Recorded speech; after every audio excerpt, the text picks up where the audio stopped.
Hello, everyone. Welcome to Next Level Humanity podcast. Another episode, another valuable, fun guest. Hi, Alex.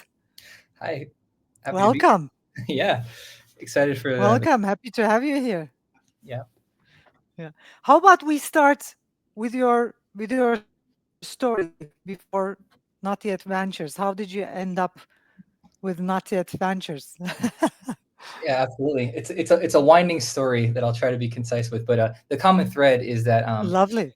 I spent most of my career, working with student entrepreneurs and the underdog entrepreneurs who we know from Paul Graham's Mhm. writings from YC that the best ideas often look like bad ideas in the beginning, and so really gotten an empathy and appreciation for those that end up becoming really incredible that don't look like anything special in the beginning. My whole thing is I like to give a second look to that, which which may be unseen. And the logo for my fund is actually, I don't know if you noticed, but it's basically it's right here for those viewing right there. But it's basically something looking at nothing in the middle. But really, if we look a little bit closer at that, that's really where the magic is found.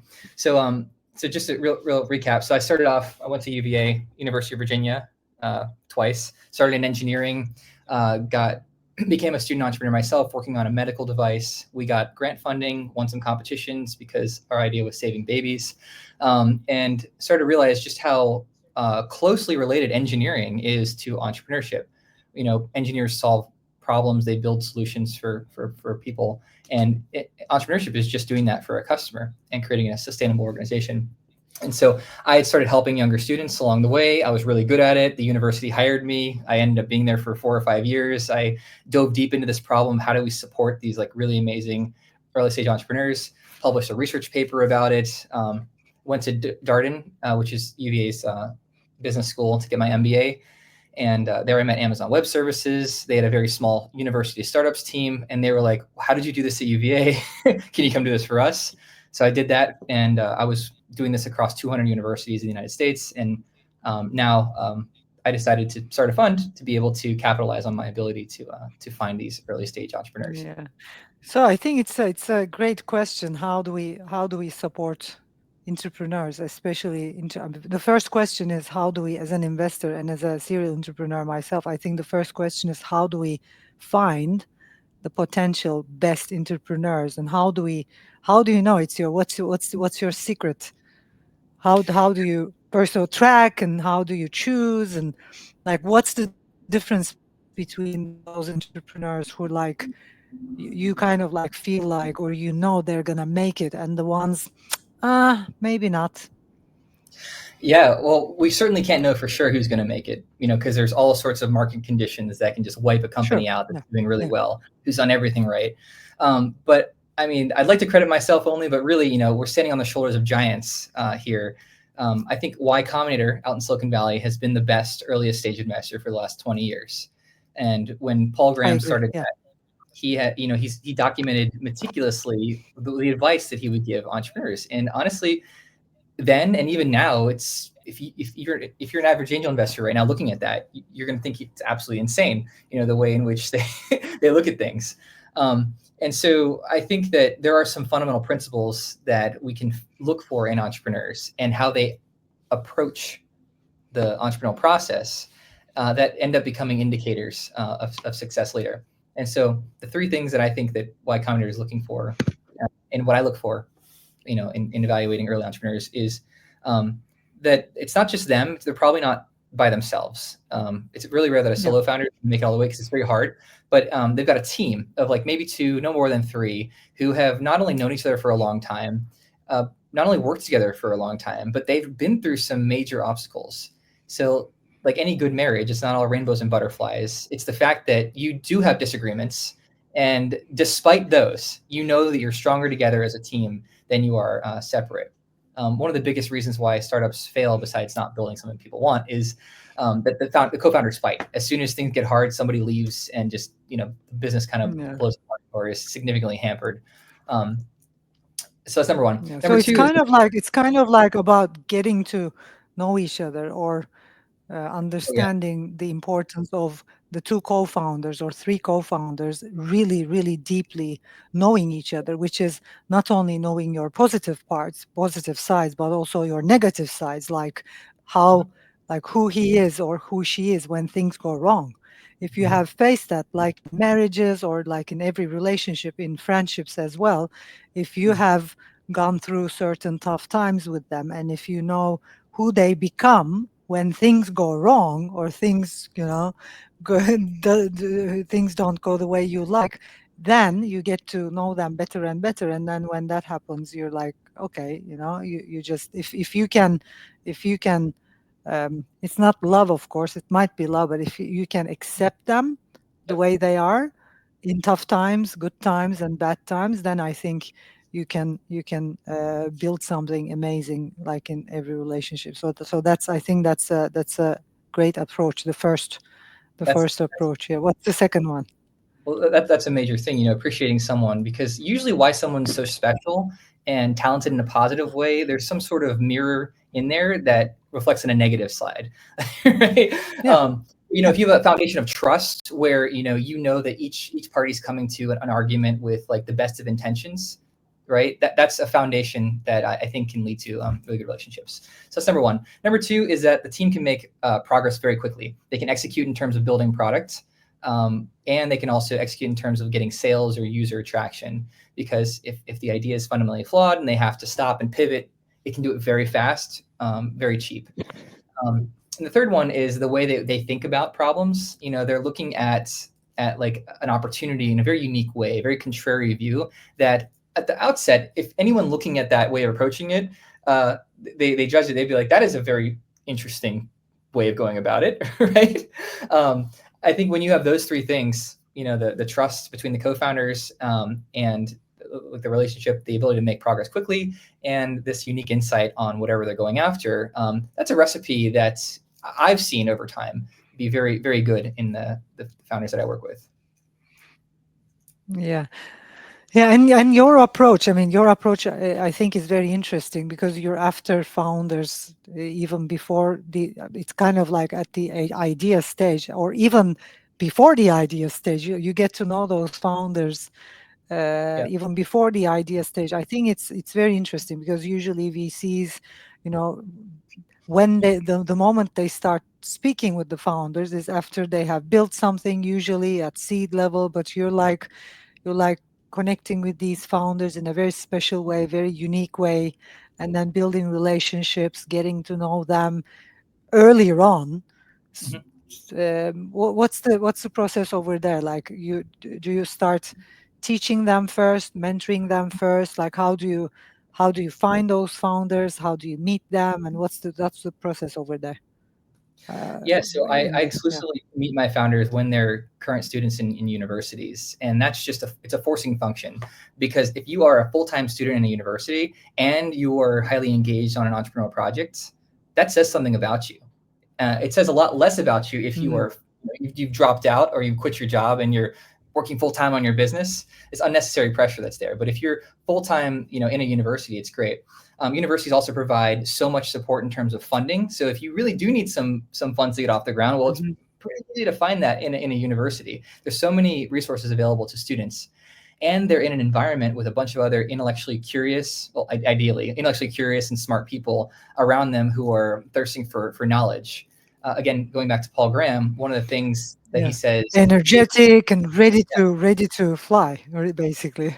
yeah. Yeah. Well, one of the things he says about founders is that like learning is a key component of this. This is what you do as entrepreneurs, and he advises students who want to be entrepreneurs to just focus on learning, being really good learners. And a university, if you strip away everything else, it is an environment of learning. So I try to meet them there, and then I want to know them over a period of time, right? Because any like well-trained smart individual who's been through the education system and gets into a top university, they're really good at learning for the test, right? They can give a great pitch. They can talk about themselves well in an interview. They can write a good application.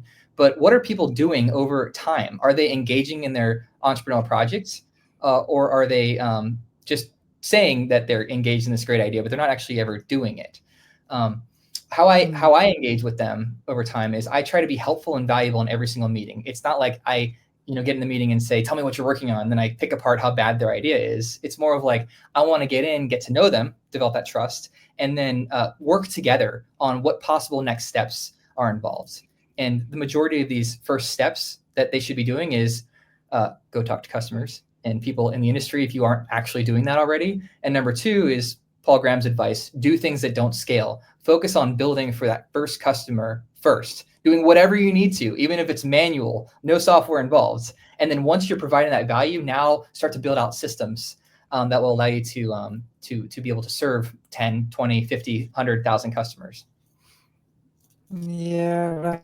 I mean, that's how I grew my own business, creating a sector from scratch in Turkey. I just started with one individual, and then two, and then 10, and then 100, and thousands. I think that's a great strategy. So here's an interesting question I'm wondering about. What's the story behind that big hat you wear On LinkedIn, in the my profile. photos? Yeah, well, Yes.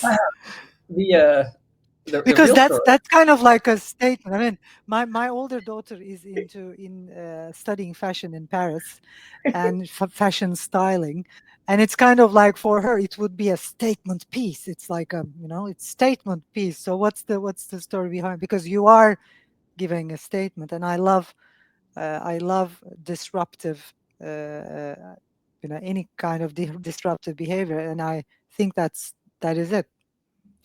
Oh, absolutely. Well, anybody who knows me well in real life, they would tell you that I'm a very contrarian thinker, right? I am not afraid to seek Mm. the truth and go against what the prevailing knowledge is. Turns out that's pretty good in the investment world.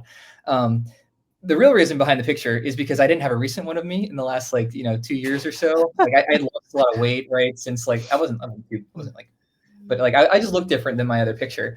And so I happened to be at this Halloween party that I went to with a potential, investor, right? We hung out, and it was a very amazing party that's here in Charlottesville. And so I dressed up. It was like a kind of gothic theme where it's like, it was like you dress up. I had a tuxedo on. I don't know if you can see that in my profile picture. And I had this Yeah, yeah, red. yeah, yeah. And so I was like, well, what's going to change, me from just like looking nice, formal at a party into it being more of like a Halloween theme. So I got this ridiculous, top hat that's from like the 1920s look.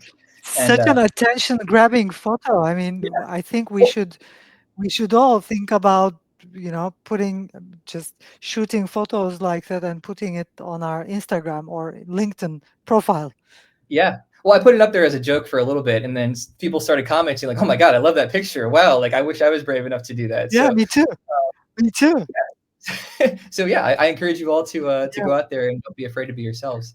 yeah, yeah, me too. It's amazing. So with all the experience you've had with the founders, supporting the founders, students, and entrepreneurs, what has been like, if I ask you, what has been the most amazing story? Like if The you could most, just, tell us one story of an entrepreneur and an oh my amazing god, idea, and yeah. that's a I'm sure loaded there are a question. lot, lots of, That's a yeah. loaded question, but I'll tell you one.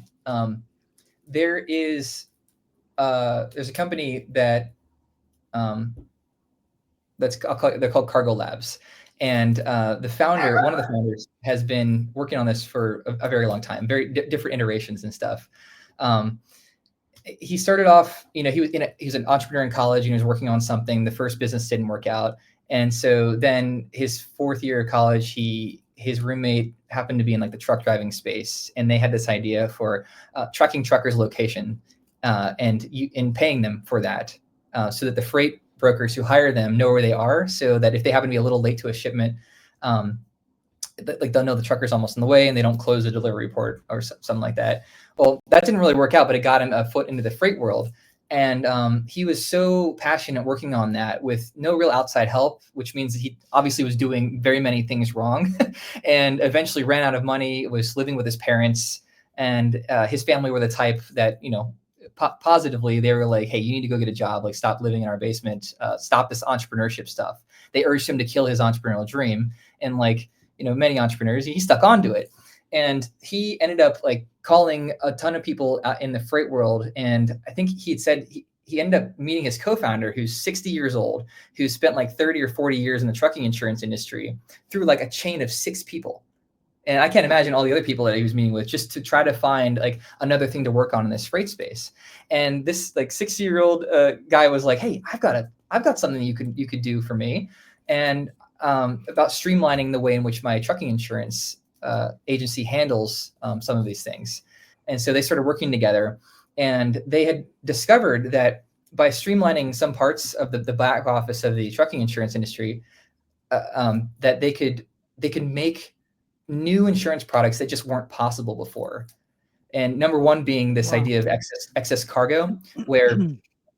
it costs like $25,000 a year for a policy to be able to have more insurance about of the loads that somebody is carrying. So if you're usually hauling like broccoli or strawberries to a grocery store, that doesn't require a lot of insurance. But if you're hauling MacBook Pros, nuclear fuel rods, wind turbines, right? Like you need a higher amount.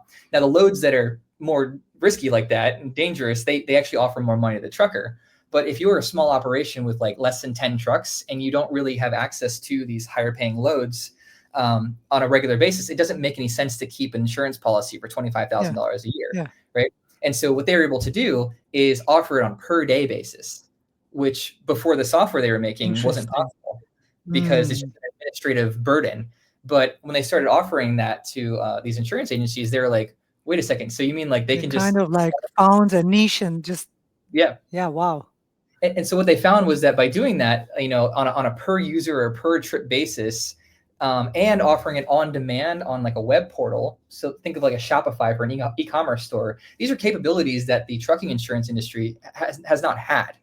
And they've been one by one figuring out more customers, doing things that don't scale. And they've got like 4 or 5 products that are only uniquely able to be done on their thing. And so they've now been scaling their well, actually, let me back up. When I first met them, I couldn't figure out what the hell they were doing. It took me 4 hours of meetings with them to figure out this insurance industry and be able to give Yeah, that sometimes that not happens. Yeah. it's not a succinct way. What I just said there, that's I can't even concisely really say it, right? Because it's kind of complicated there. But when I realized what they were doing, I was like, wait, this is awesome. Why don't you have any sales yet? And we worked together for a little bit. They got their first sale, and I was like, hell yeah, let's do this, right? And so I got involved with them, and ever since then, and that was like basically a year ago, they've been doubling their monthly revenue on average since then. And we just looked at the numbers for February. We're halfway through, and they've already doubled January. So like, that's a Wow. story of an Have you been underdog. able to invest in the company? Yes, I have. They're one of our companies. So Yeah. um, Yeah, interesting. Yeah, yeah. lovely. That's a I think great story. So I mean, Yeah, that's I why hope I they do what I make do. it. Yeah. It's to be there for those who need like a little bit of an extra push to go from nobody seeing the value of them to be able to get to the point where, oh my God, this company is growing at a very Yeah. respectable rate. Yeah. So a personal question. Do you think uh, some people are born entrepreneurs and they have a kind of like a different human design, which is, you know, they're like likely to become entrepreneurs easily and they just can't do with, jobs and can't do with, professional jobs and companies. And some people just aren't entrepreneurs because in my experience, I have seen entrepreneurs who were like born entrepreneurs who are just full on, they're just entrepreneurs. They're just 24 hours, 7 days a week, even in their sleep, thinking about their company, thinking about their business. They're obsessed with their business. They love the business. They love creating disruptive businesses and all that. And then I have also met with people who are who would like to be entrepreneurs but having a hard time because they would be well off if they just worked at a company 9 to 6 because they don't like, working long hours. They're just, it's kind of like, in my opinion, I think some people are not meant to be entrepreneurs and it's just too much for them. And some people are meant to be entrepreneurs. So, what's your idea? Do you think anybody can be an entrepreneur, or is there a kind of like a characteristic trait or kind of like a different design for entrepreneurs? Which Uh, we can maybe look for as investors. so at the heart of this is what my paper that I published was about. At the heart of the entrepreneur Mm. is um, is a mindset. It's that entrepreneurial mindset. It's that intention of being an entrepreneur. It's many things. It's a belief in oneself to be able to do this. They call it self-efficacy. There's like 82 traits they defined as what it makes to be an entrepreneur or Okay. have an entrepreneur mindset. Traits or skills, and there's sometimes they're conflated. So there's been a lot of research here in that. And if you look at it closely enough, it describes a human being. It describes a fully actualized human being. And so are people born Fully entrepreneurs? actualized. I love it. I don't Fully think actualized. I love that. Yeah. I don't think they're born entrepreneurs, but I think that the majority of influence that shapes their personality and all of these things comes very, very early in a person's life. And so one of the biggest indicators of you being an entrepreneur or a successful entrepreneur is the fact that your parents were entrepreneurs. Another huge indicator of a successful entrepreneur is that their parents were immigrants, right? You have a culture that you grow up with your parents who are not afraid to take matters into their own hands to create something that wasn't just a path in front of them, right? And so what my paper described was, when you are like, let's say kids in America, 0 to 18, like who's your biggest influence psychologically on you? It's actually your parents. So it makes sense. Yeah. And so for me, when you go to a university, who is now the biggest psychological influence on someone? It's not your parents Teachers. anymore. It's not your teachers. It's not the mentors they bring No? into programs. Okay. It's your peers. It's your Friends? peers. No? Okay. Friends, Peers. Yeah. right? And so I think that the way in which we can help young people become more like entrepreneurs, more successful entrepreneurs, is to put them in an environment where the majority of the people around them have more of an entrepreneurial mindset around them. I also, just as a sidebar, I teach creativity as well. And there's decades of research showing that creativity is not a trait, it's not a talent, it's a skill that can be learned and enhanced. And so I think the same is with entrepreneurship. It's just really, really hard to design programs in which your influences around you are people that are more entrepreneurial than you.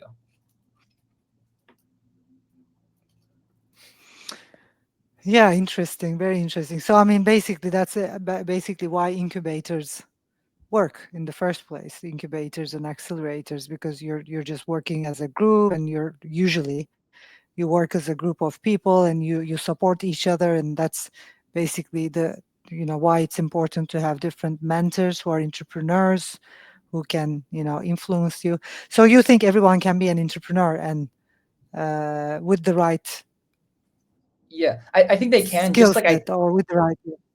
yeah, just like I think everyone can live a healthy and fit lifestyle if they want to. Most people don't. Mm, Or it doesn't mean they're bad people. It just means it's not a yeah, priority for them.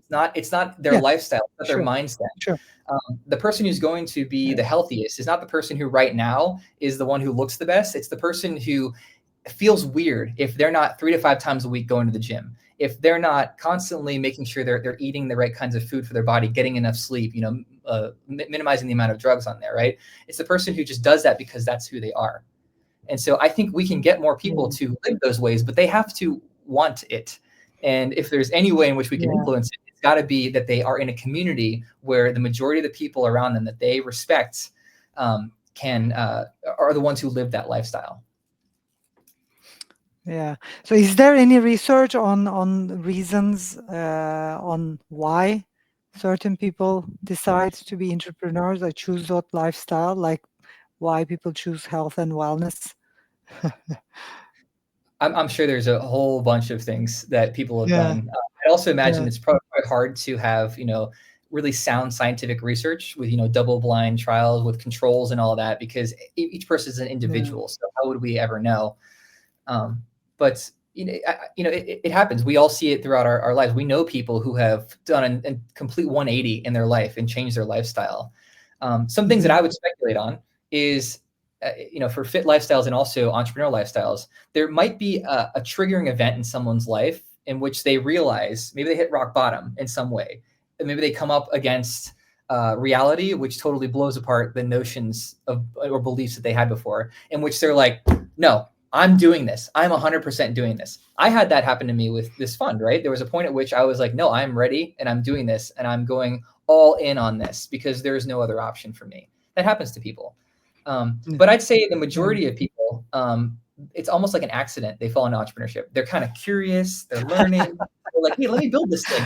They're playing, right? Remember when we were kids, we used to play. Yeah. It's Right. like, oh, Yeah. wait, Yeah. what if we build this thing? That's kind of cool. And then someone's like, wait, can I get that? Can I pay you $10 for that? And you're like, wait, you want this? And then they tell their friends, and then all of a sudden there's not enough to go around, and they're like, can you make us more? And you're like, I guess I could. And then eventually you got to like hire someone to like help you with making that, and then more people hear about it, and then it comes to the point where you literally cannot work your full-time job. You have a business.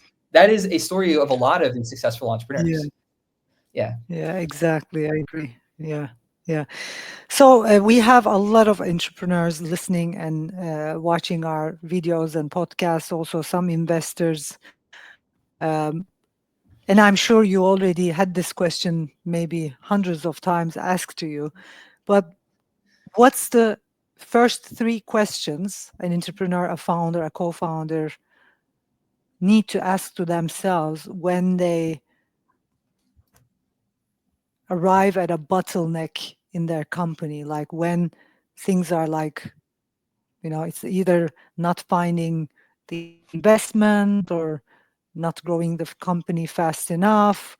It's like when things don't go the way they planned, what Hmm. are the three most important questions entrepreneurs need to ask to themselves? Like,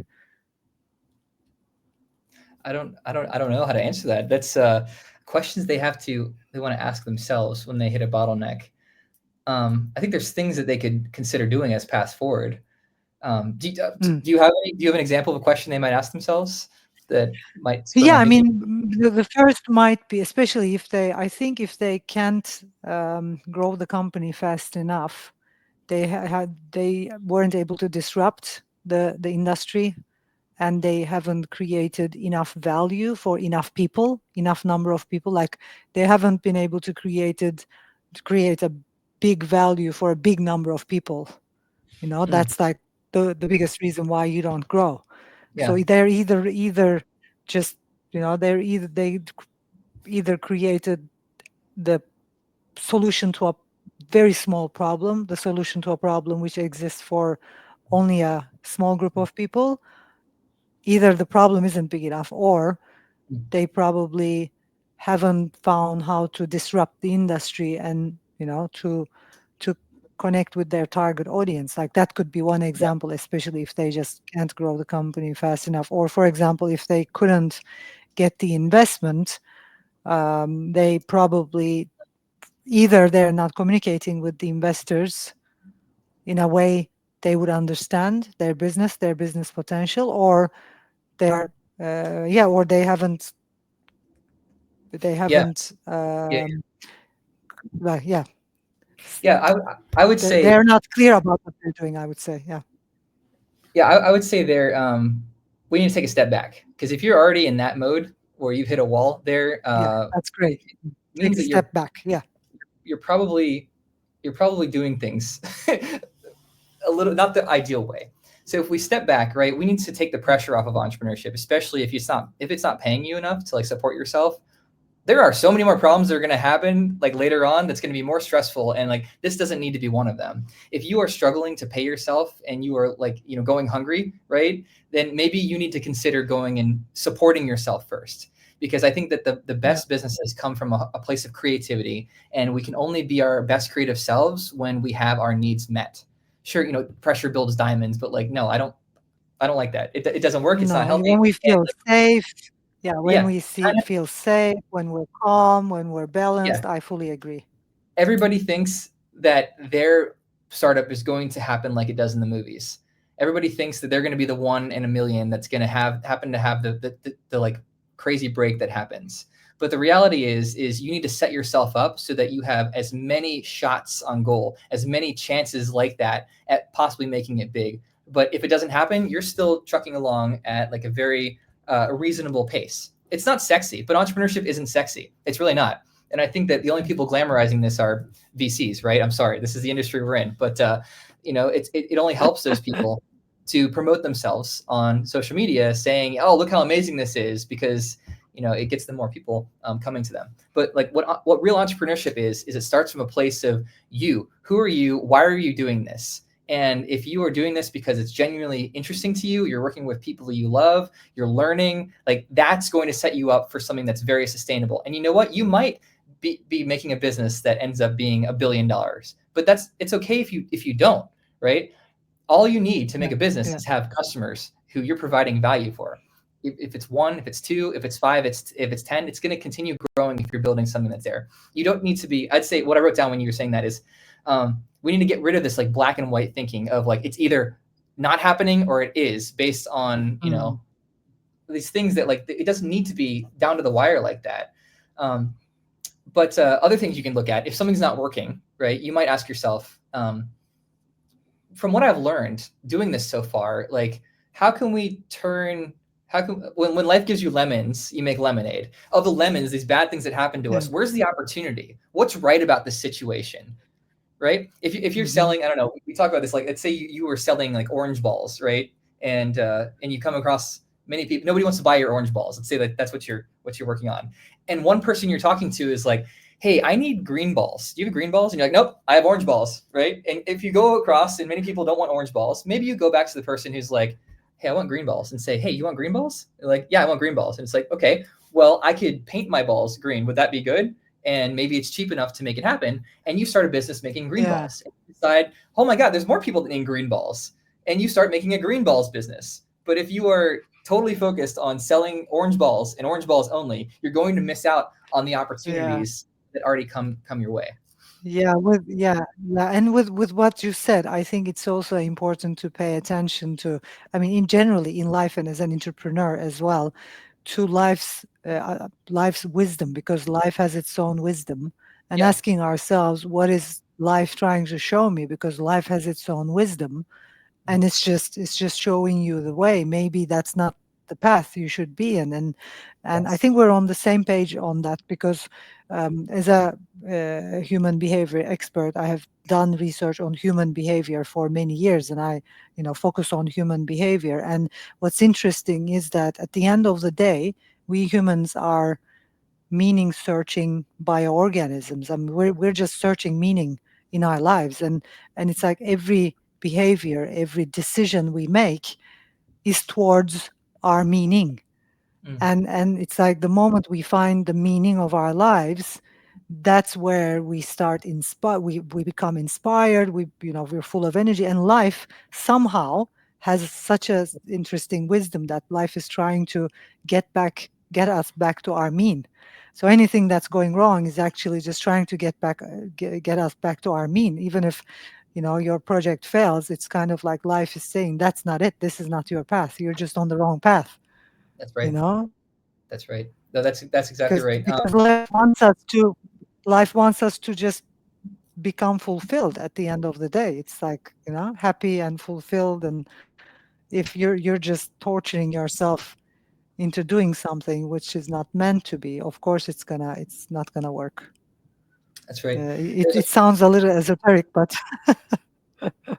right, no, exactly. But this is the kind of stuff that it's actually true. It plays out. Um, there's a framework that we have a professor here at UVA who came up with this framework called effectuation, and she studied expert entrepreneurs, how they make the logic of their entrepreneurship journey, and she'd boiled it down to like 5 principles. And I think that it's a lot of what I use in my coaching. One was that, hey, if life gives you lemons, make lemonade. Another one that you just made me think of was that the best entrepreneurs, whatever they end up building, it comes directly from them, who they are, who they know, why they're interested. And from there, they actually end up building a quilt, a patchwork quilt of people that they find along their way who believe in what they're doing and want to commit in some way to helping them, giving them time in an interview, giving them like space to rent, or use for free for a couple of months. People who want to introduce you to an advisor, right? Along the way, you're going to build up this quilt of people that eventually you're going to have the perfect combination of people who are in it and working with you, that you can go after a certain problem or opportunity way better than somebody else who may have the most funding, right? But not really, this like embedded quilt of people to go after it. So yeah, it is very spiritual. Entrepreneurship is yeah, very spiritual. exercise. Yeah, yeah. If you're just authentic and doing your thing, I think at the end of the day, you can't. It just grows, It just no matter grows. how long it takes. It just grows. Yeah. So yeah, if you hit a bottleneck, you're probably on a wrong path. That's right. That's Yeah, right. And so you ask yeah, yourself, hey, where is the path? Like, where am I? The yeah, next thing that I'm thinking about doing, like, what is lighting up for me? I want to work with this person. Oh, that seems kind of cool to go yeah, after. Let's try that. yeah. So, my last question: do you invest in entrepreneurs or businesses? Entrepreneurs, 100% of the time. And that was a loaded question. Yeah, yeah, I yeah. think that a It really is. great idea with a team that is it's not really going to go very far. And if it's that great of an idea, there's probably a better team out there who can make it happen. But a great team, right, will be able to use the process effectively to come up with an opportunity or identify an opportunity and move on it faster than a team that is. Yeah, I couldn't agree more. Yeah, I couldn't Yeah. agree more. And so, Thank you, Alex. It was lovely speaking to you. And yeah, a couple of last things.